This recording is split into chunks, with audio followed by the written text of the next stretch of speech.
Vamos continuar o nosso estudo no livro de Marcos, no Evangelho de Marcos, e aí eu quero te convidar para abrir a tua Bíblia em Marcos capítulo 10. Estamos quase terminando o capítulo 10 de Marcos, e hoje nós vamos ler a partir do versículo 35. A partir do versículo 35.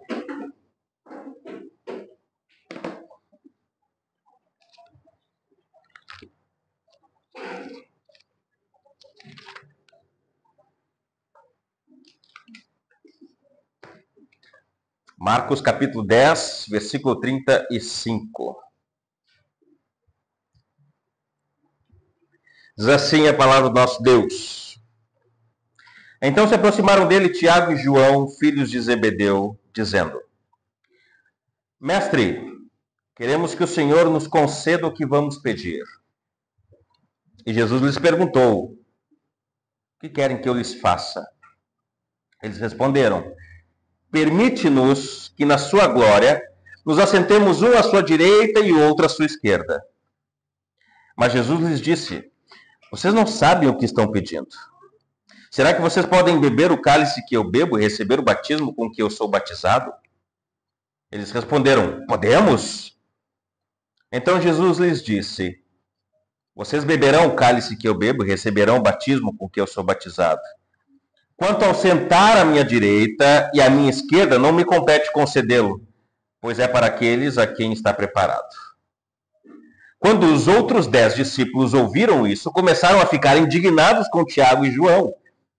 Mas Jesus, chamando todos para junto de si, disse: Vocês sabem que os que são considerados governadores dos povos os dominam e que os seus maiorais exercem autoridade sobre eles. Mas entre vocês não é assim.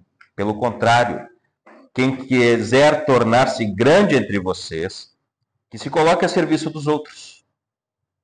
E quem quiser ser o primeiro entre vocês, que seja servo de todos.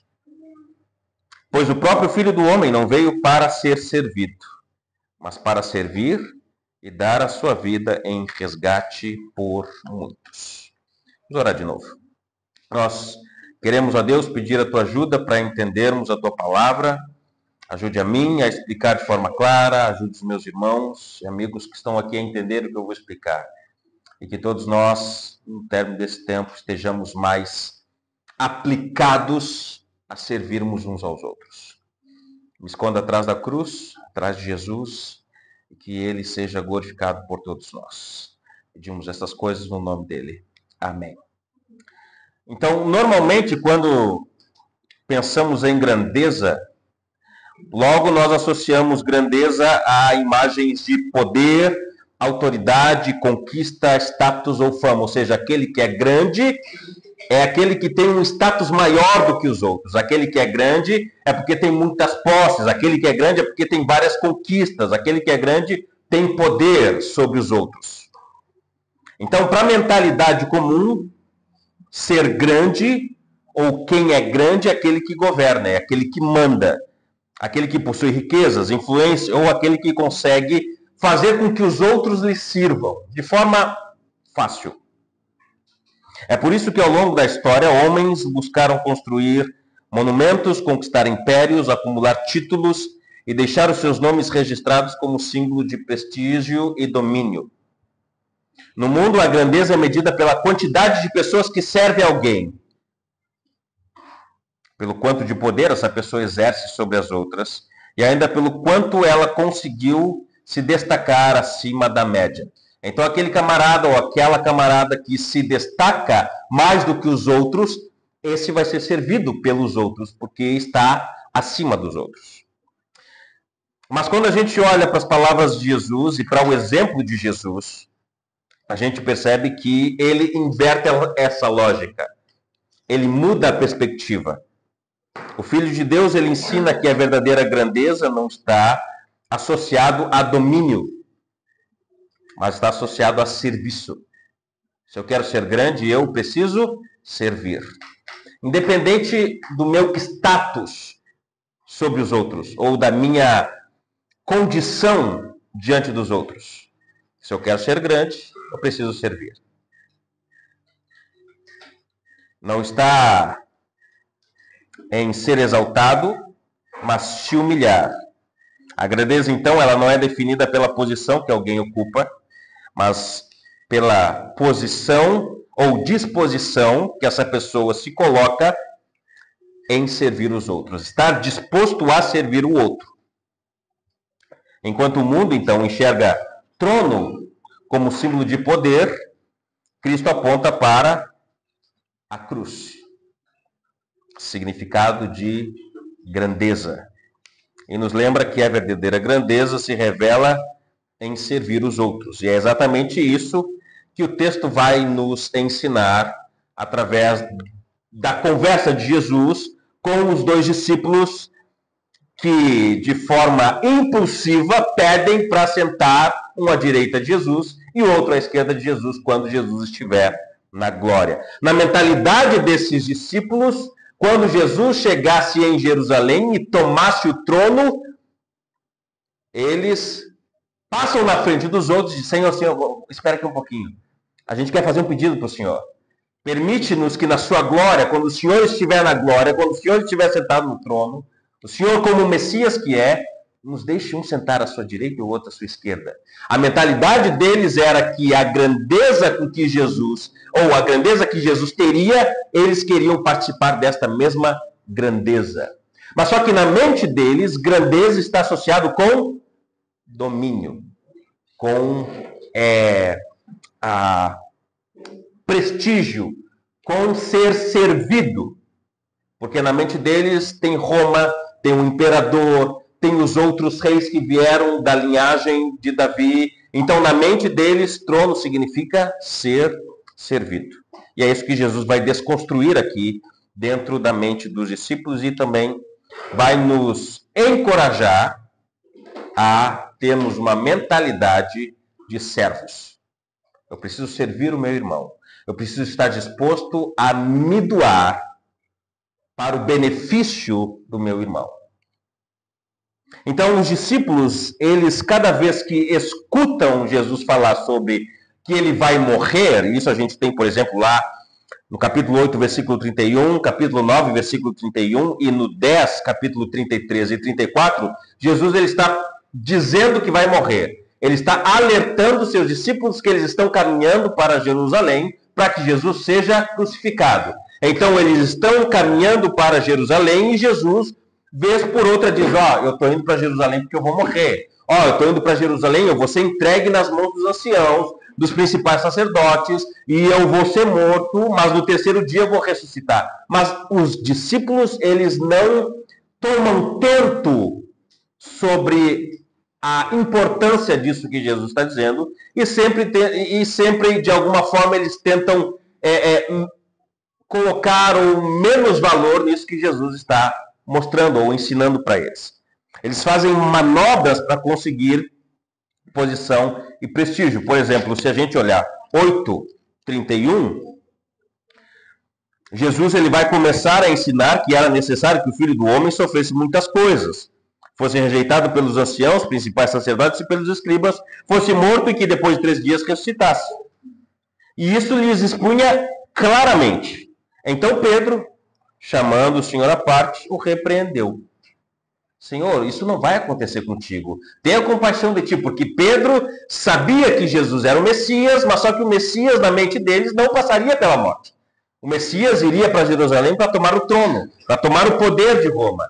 Pedro, então, ele repreende Jesus, dizendo que ele não morreria. Mas Jesus, ele diz: saia da minha frente, Satanás, porque você não leva em consideração as coisas de Deus, e sim das dos homens. Quando a gente vai para o capítulo 9, versículo 31, Jesus mais uma vez vai falar sobre a sua morte. Porque ensinava os seus discípulos e lhes dizia: o Filho do Homem será entregue nas mãos dos homens, e estes o matarão, mas 3 dias depois da sua morte ressuscitará. No versículo 33, Marcos nos mostra que eles não o entenderam. Versículo 32 do 9. Eles, porém, não compreendiam isto, e tinham medo de perguntar.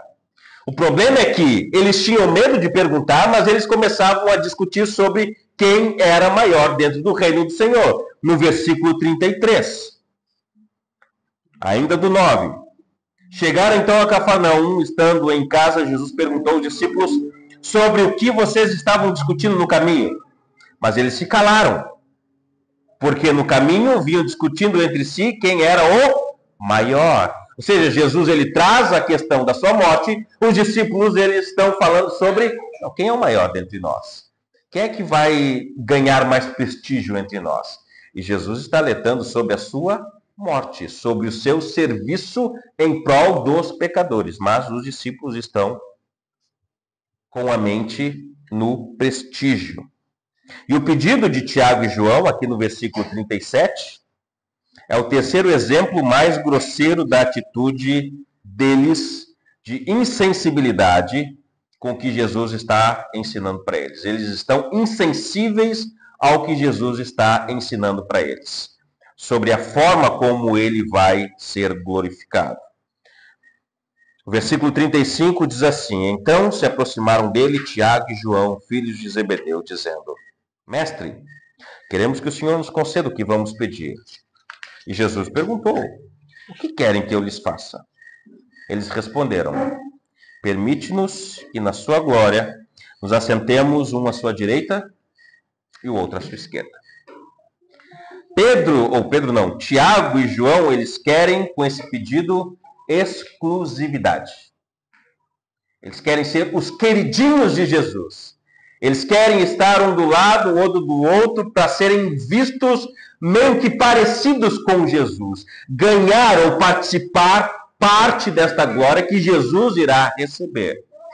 O pedido deles envolve algo bem mais profundo que apenas estar um do lado do outro. Não é só assim, deixa eu só estar do seu lado. Não é apenas isso. Sentar ao lado de Jesus para eles envolve uma posição de autoridade.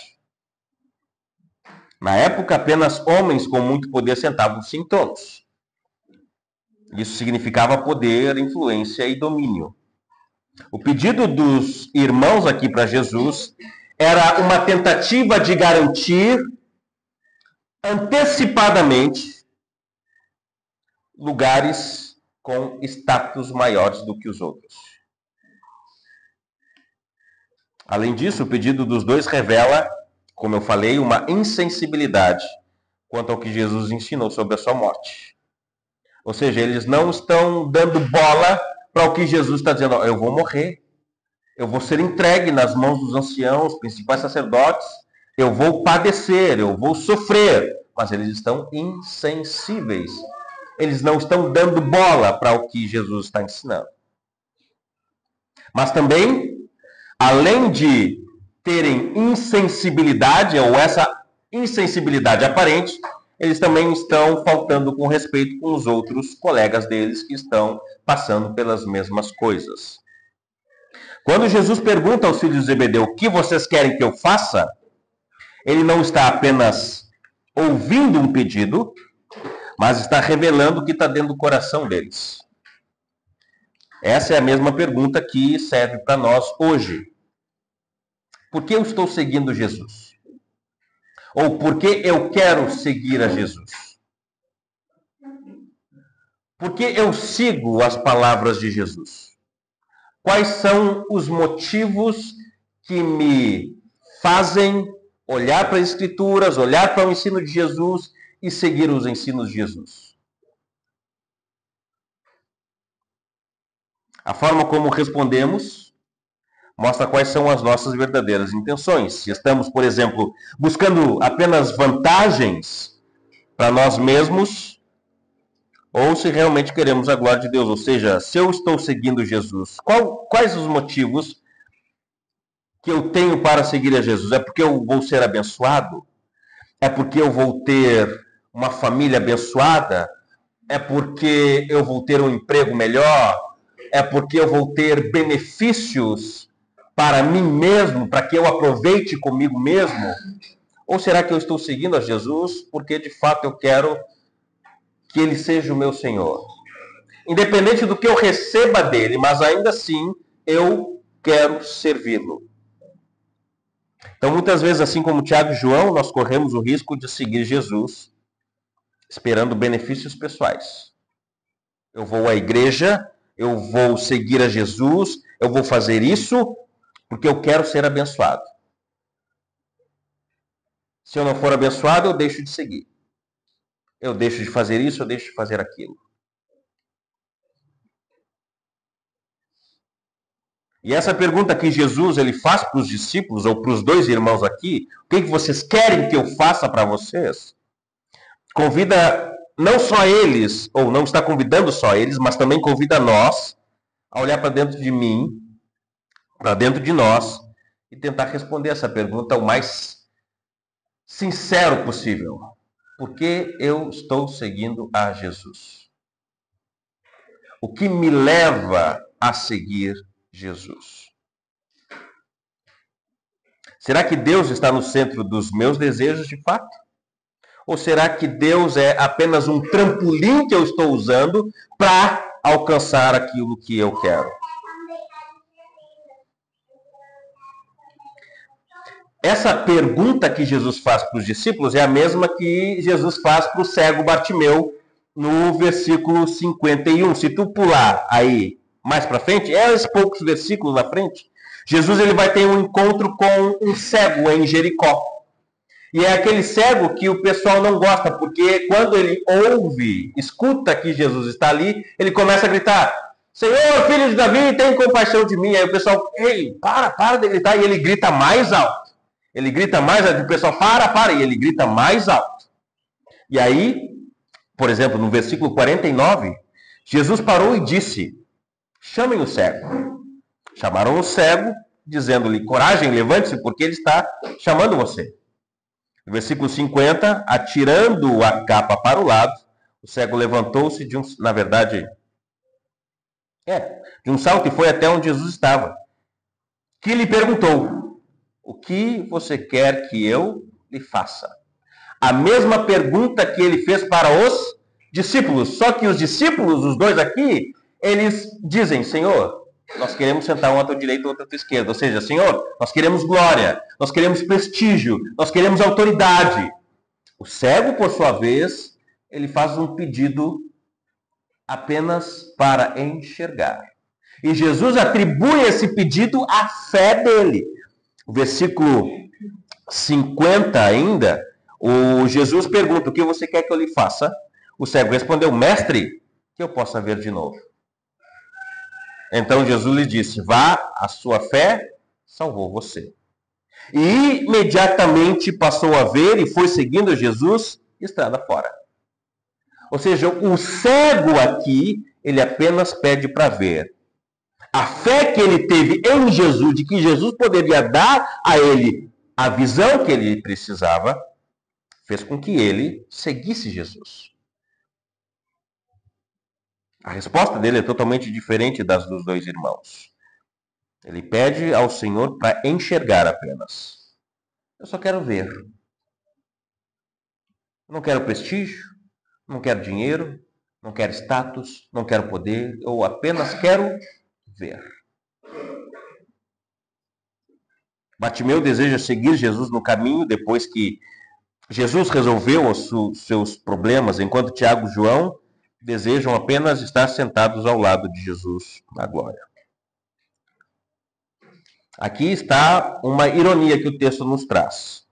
Jesus, o Filho de Deus, está caminhando de forma voluntária para a cruz, enquanto os discípulos estão caminhando junto com Jesus, achando que terão um trono para sentar em Jerusalém. A cena mostra como funciona a lógica do mundo sob grandeza. Quem tem poder é aquele que é servido. Aquele que é grande é aquele que vai dominar. Mas Jesus, ele vai resolver o problema na mente dos discípulos. Mas antes de nós irmos para a resolução do problema, eu quero trazer algumas coisas importantes para nós.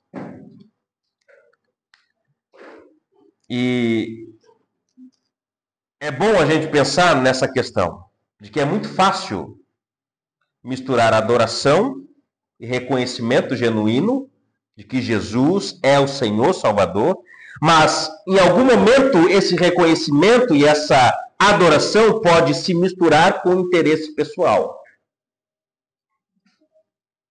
Ou quando o interesse pessoal é mascarado por uma falsa adoração. Eu estou servindo ao Senhor, mas não de forma genuína. Eu estou servindo ao Senhor porque eu sei que Ele pode me dar algo. Então eu vou fazer campanha ali, acolá, porque Jesus ele vai me dar o que eu preciso. Eu vou fazer determinados rituais aqui religiosos, porque se eu não fizer eu não ganho aquele outro. E aí então as pessoas vão associando uma devoção ao Senhor, entre aspas, para ganhar alguma coisa do Senhor. Então é muito fácil misturar devoção com interesse pessoal. É possível reconhecer quem é Jesus, seguir Jesus, adorar Jesus com palavras, mas ao mesmo tempo deixar que o coração seja guiado pelas minhas intenções de querer alguma coisa em troca. Querer alguma coisa em troca. Estou fazendo isso, então eu mereço aquilo. Como, por exemplo, Jesus ensinou agora há pouco, no texto que nós vimos na semana passada, quando Pedro disse, Senhor, nós deixamos tudo para segui-lo, como se fosse uma tentativa de barganha. Assim, o que nós vamos ganhar? Nós deixamos tudo. Nós deixamos casa, família, emprego para seguir o Senhor. O que nós vamos ganhar? Mesmo reconhecendo que Jesus pode ser ou é o Salvador, é possível, ainda assim, buscar benefício próprio. E na prática, isso pode acontecer de várias formas. Por exemplo, quando nós buscamos servir na igreja, mas no fundo nós desejamos apenas ser vistos pelos outros. Aquele lá está fazendo isso, aquele lá está fazendo aquele outro. Ou quando nós oramos pedindo ao Senhor bênçãos, mas o maior interesse não é colocar a nossa confiança em Deus, mas é tentar fazer com que o Senhor de fato nos dê aquilo que eu quero, ou que nós queremos. Então, Tiago e João estão diante de Jesus, caminhando com Jesus, ouvindo Jesus, mas o coração deles ainda busca algum tipo de grandeza. E Jesus não apenas recusa o pedido deles, mas ele usa esta pergunta como uma oportunidade de ensinar os discípulos de que a grandeza vem apenas pelo serviço. Jesus olha para Tiago e João e deixa claro que pedir lugares de honra no seu reino ou na glória futura é, na verdade, ao mesmo tempo pedir por uma taça de sofrimento. Jesus ele vai dizer que não existe trono sem cruz. Não existe prestígio sem sofrimento. Não existe, vamos dizer assim, grandeza sem serviço. Não existe coroa sem espinhos. Não existe trono sem cruz. Quem deseja glória com Cristo precisa estar disposto também a beber o cálice de dor, assim como ele vai beber o cálice de dor. Então a grandeza que Cristo oferece passa necessariamente pelo cálice de dor e aflição e sofrimento. Necessariamente passa pelo sofrimento aquele que quer ser grande. O ensino é claro. Não há glória com Cristo sem antes partilhar dos seus sofrimentos. Versículo 38.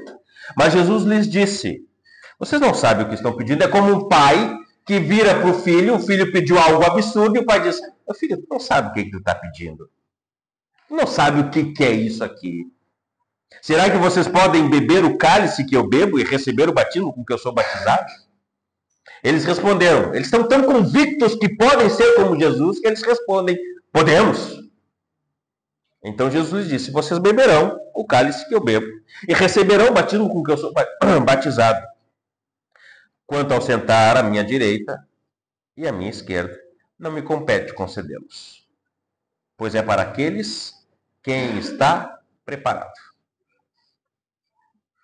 O cálice e o batismo que Jesus se refere aqui, ele está falando sobre o que ele vai enfrentar na cruz. Dor, flagelos, escárnio, blasfêmia, difamação, surra, pregos, espinhos, bofetadas, lanças, vinagre. O que ele está dizendo sobre tomar o cálice e ser batizado com o batismo que ele será batizado, envolve todas as coisas do seu sofrimento. E nas duas perguntas que Jesus faz para eles, vocês podem, por acaso, beber o que eu vou beber e ser batizado com o que eu sou batizado? Jesus está perguntando se eles estão prontos para sofrer por esta grandeza. Está entendendo? Vocês podem beber aquilo que eu vou beber? Vocês podem ser batizados com o batismo que eu serei batizado? Claro que podemos. Eles não entenderam. Jesus está perguntando, vocês estão prontos então para sofrer? Para passar pelas mesmas coisas que eu vou passar? Jesus revela que existem custos, e custos bem grandes, para ganhar o prestígio que eles querem. Que, na verdade, esse prestígio que eles querem, só Jesus pode ter. Mesmo pensando que podem imitar Jesus, e eles acham que podem imitar Jesus, quando eles respondem, nós podemos. Jesus, ele diz, tudo bem, vocês vão beber o cálice que eu bebo. E vocês vão ser batizados com o batismo que eu serei batizado. Jesus está se referindo às perseguições que eles iriam passar. Não só eles, mas todos os discípulos de todas as eras e épocas passam por isso. É só você pesquisar ali na África subsaariana. Você vai ver que na última semana, foi no último mês, mais de 50 líderes religiosos foram mortos lá. Expulsos de casa, igrejas queimadas, só por seguirem Jesus. Isso acontece muito lá na África. Guerrilheiros muçulmanos, extremistas, invadem igrejas, queimam igrejas, matam os pastores, apenas por seguirem Jesus. O que Jesus está dizendo para os discípulos é que tudo bem, vocês vão receber o mesmo sofrimento que eu vou receber. Só que não compete a mim, não cabe a mim dar a vocês os lugares de honra. E é interessante, quando a gente olha para Atos, a história da continuação, depois que Jesus vai e fica só eles, só os discípulos. Quando a gente lê Atos capítulo 12, versículo 1 e 2, o primeiro discípulo a morrer por Jesus é Tiago. Esse Tiago que pediu para sentar à direita de Jesus é o primeiro que morre. Não, aquele lá não. Aquele lá é teu pai. O Tiago aqui. Então, o primeiro discípulo que morre é Tiago. Atos capítulo 12, versículo 1 e 2 diz assim: por aquele tempo, o rei Herodes, veja só, é interessante quando a gente linka textos que se encaixam. Herodes era rei. Herodes sentava no trono e ele mandava e desmandava. Aqui, ele mandou prender alguns da igreja para os maltratar e mandou matar a espada. Tiago, irmão de João. Tiago, este que está pedindo para sentar à direita de Jesus, foi o primeiro dos discípulos a morrer, dentre os 12 discípulos. Isso mostra que realmente Tiago bebeu o cálice de sofrimento, assim como Jesus havia dito. João, seu irmão, se eu não me engano, ele foi o último a morrer, porque ele morreu de mortes naturais.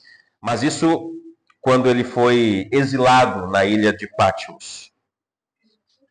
Então, ainda que Tiago e João pedissem assentos de honra, esses lugares já estavam reservados por Deus, para outras pessoas. E isso nos ensina que o reino de Deus, ele não pode ser conquistado apenas por um pedido, por aquilo que eu faço. Mas é Deus quem concede esses lugares de honra. Cada posição de destaque, cada reconhecimento, sempre será concedido segundo o plano de Deus. Então, a grandeza aqui que Tiago e João estão pedindo ao Senhor, ela não pode se comprar.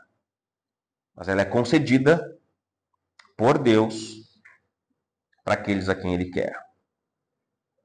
E de certa forma, Tiago e João, e não só eles, mas os 12 discípulos, um dia, eles de fato sentarão em tronos para julgar os judeus. Mas esse é um papo para outra hora. E aí nós vamos para os últimos versículos para terminar o nosso tempo aqui. Jesus ele vai agora de forma clara explicar para os seus discípulos a lógica do reino. Que quem quer ser grande, esse precisa ser servo. Mas antes disso, eu quero pensar junto com vocês aqui no versículo 41. O que é mais intrigante aqui no versículo 41. O versículo 41 diz: quando os outros 10 ouviram isso, começaram a ficar indignados com Tiago e João. A pergunta que surge é: por que eles ficaram indignados com Tiago e João? Será que eles ficaram indignados com Tiago e João porque era um pedido indecente? Porque era um pedido, rapaz, como é que vocês vão pedir isso aí para Jesus? Jesus está indo para a cruz, vocês não estão entendendo muito bem? Será que eles ficaram indignados porque foi um pedido indecente, incoerente? Ou será que eles ficaram indignados porque eles foram passados para trás? E na verdade Tiago e João passaram na frente deles, pedindo na frente deles o que eles também queriam pedir. É como se, rapaz, Tiago e João passaram na nossa frente, ó, fomos passados para trás. Nós queríamos fazer o mesmo pedido, aí eles foram lá na frente. Será que foi por isso? Eu creio que os 10 discípulos ficaram indignados com Tiago e João exatamente por causa disso. Eles passaram na nossa frente. Nós queríamos ter feito esse mesmo pedido. Por que eu penso isso? Porque o texto vai nos mostrar que Jesus vai chamar os 12 e vai ensinar sobre serviço, sobre grandeza. A raiva deles não era apenas pelo pedido em si, mas pelo fato de que Tiago e João chegaram primeiro, adiantando-se aos demais para reivindicar algo que todos eles desejavam. E aí Jesus aproveita para ensinar essa lição sobre serviço. Que na verdade, até que Jesus morra, eles não vão entender isso aqui. Até que Jesus morra, eles não vão entender. E é interessante, as pessoas que estão mais próximas de Jesus, as pessoas que estão ouvindo mais sobre os ensinos de Jesus, são aquelas pessoas que parece que não entendem muita coisa do que Jesus está ensinando.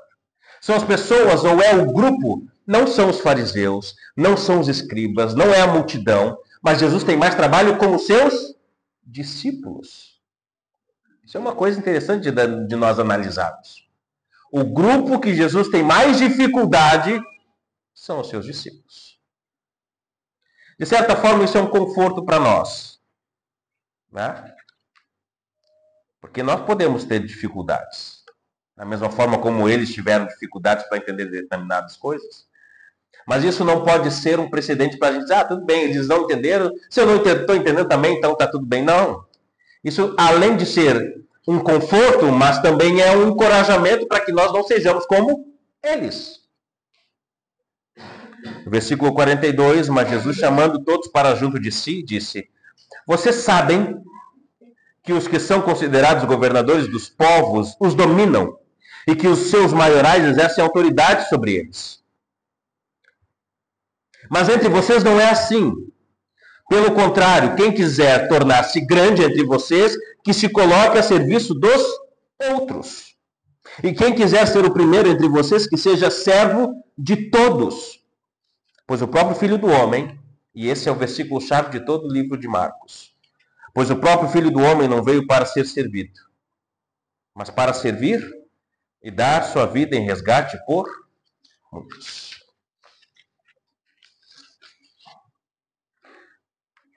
Jesus não está só corrigindo a ambição deles, mas ele está mostrando que no seu reino a lógica é completamente diferente da lógica do homem. No reino de Deus, a grandeza não se mede pelo poder, não se mede pela posição ou pelo prestígio, mas a grandeza se mede pela forma como eu sirvo os outros, pela entrega que eu me dou, pelo amor sacrificial. E quem quiser ser o primeiro no reino do Senhor, ele deve aprender a servir, como Jesus serviu. Quem quiser ser grande, precisa tomar o caminho da humildade. E aqui, para terminar, eu quero levar vocês para Filipenses capítulo 2.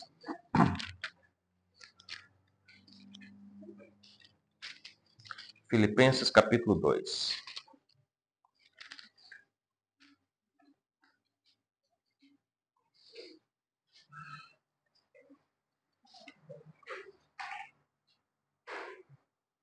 Versículo 5. Filipenses 2, versículo 5. Jesus diz assim: tenham entre vocês o mesmo modo de pensar de Cristo Jesus, que mesmo existindo na forma de Deus, não considerou ser igual a Deus, algo que deveria ser retido a qualquer custo. Aqui deixa eu explicar rapidamente isso aqui. Paulo está dizendo que Jesus, sendo Deus, ele não fez uso de todo o seu poder divino. Certo? Ele não tomou o seu, ou ele não usou todo o seu poder divino. O texto diz que ele se esvaziou na continuação. Pelo contrário, versículo 7. Ele se esvaziou, assumindo a forma de servo, tornando-se semelhante aos seres humanos e reconhecido em figura humana. Ele se humilhou, tornando-se obediente até a morte, morte de cruz. O que Paulo está dizendo é que os cristãos eles devem ter o mesmo modo de pensar de Jesus Cristo. Jesus Cristo ele veio para servir. E o cristão ele deve seguir o mesmo exemplo de Jesus. Servir. Jesus explicou aos seus discípulos algo que eles ainda não tinham entendido. Que o reino do Senhor não é igual ao reino dos homens. No reino dos homens, os poderosos dominam, mandam, exigem obediência, desmandam. Mas no reino de Deus é diferente. No reino de Deus, o maior é aquele que serve. O líder verdadeiro tem um coração de servo. Ele ajuda de boa vontade ou com boa vontade. Ele valoriza as pessoas e não se considera acima delas.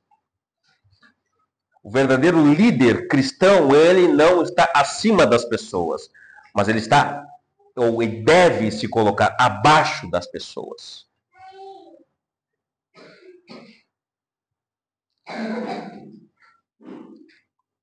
Os cristãos, eles não devem sentir inveja dos outros, mas ele deve cumprir as suas responsabilidades com alegria. E Jesus deixou claro, só assim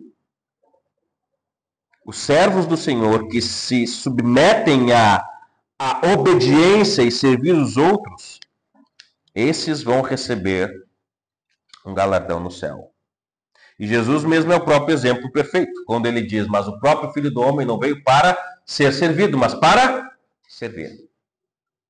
Eu que sou filho de Deus, eu que estava sentado na glória junto com meu Pai, me fiz homem. Desci ao mundo dos homens para servir e não para ser servido. E o serviço dele foi até o ponto máximo. E foi um serviço sacrificial. Sacrificial. Ele morreu pelos outros. Então todos nós devemos ter cuidado. Primeiro, com expectativas equivocadas sobre seguir Jesus. Mas eu vou seguir Jesus e eu vou ser abençoado. Eu vou seguir Jesus e eu vou receber tudo aquilo que eu quero. Eu vou seguir Jesus e vai ser joia demais. Essas expectativas são expectativas erradas. Seguir Jesus é massa. Mas isso não significa dizer que a nossa vida vai ser fácil. Vai passar por perrengues, dificuldades, sofrimentos. Mas isso tudo faz parte. Faz parte. É comum que as pessoas se aproximem de uma igreja esperando prosperidade, solução rápida para os problemas. Mas a gente precisa aprender que seguir a Jesus é seguir o caminho da cruz. É isso que ele fala em Lucas capítulo 14. Aquele que não me ama mais do que pai, mãe, filho, filha ou a sua própria vida e não carrega a sua cruz, não pode ser o meu discípulo. Jesus diz, não pode ser meu discípulo se não carregar a cruz. O texto também alerta que a verdadeira crença em Jesus,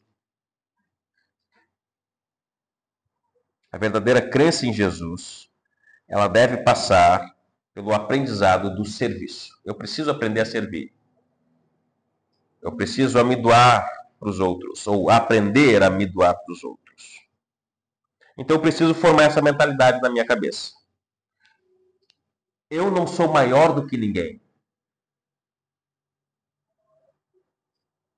Eu não sou melhor do que ninguém. Eu sou servo dos outros. É o que Jesus está ensinando para os Tiago e João.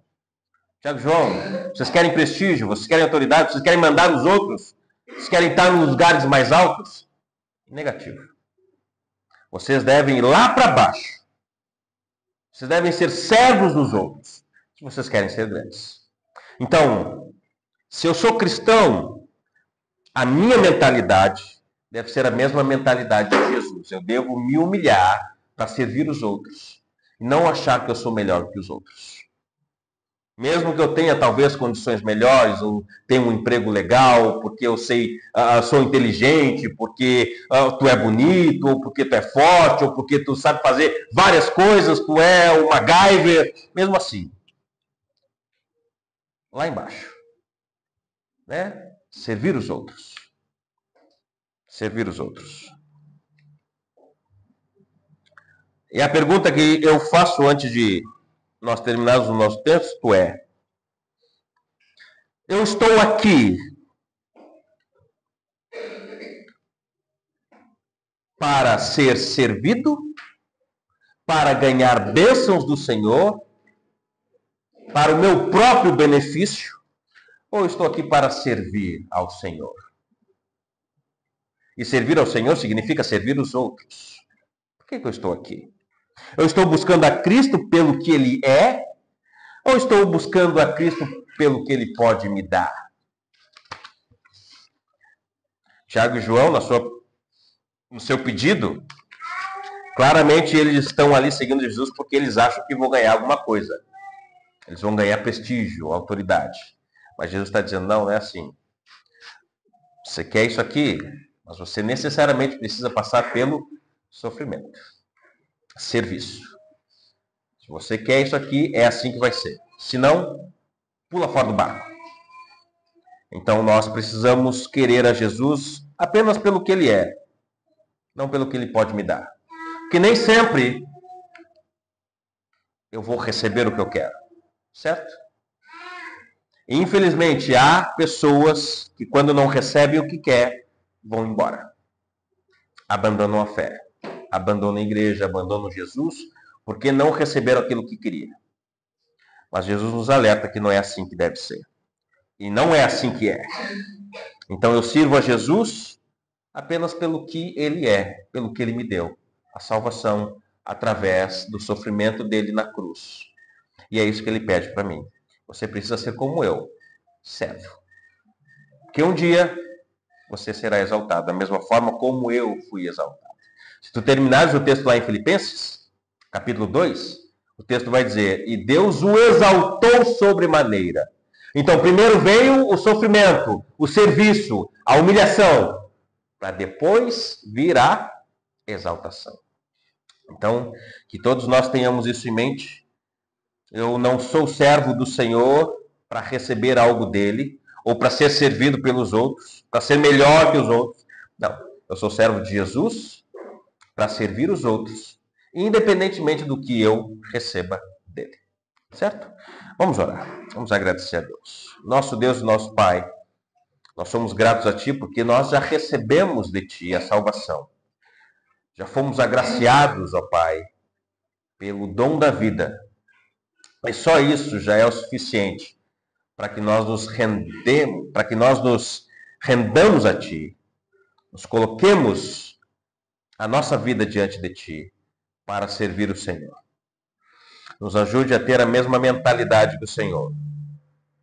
Precisamos servir os outros, mesmo que nós não recebamos nada, mesmo que recebamos insultos, mesmo que sejamos caluniados, mesmo que a nossa vida não seja aquilo que eu gostaria que fosse, mas ainda assim, o que eu tenho, o que Jesus me deu, é mais do que suficiente para me encorajar, para me dar a disposição que eu preciso para ser servo, para não me achar melhor do que os outros.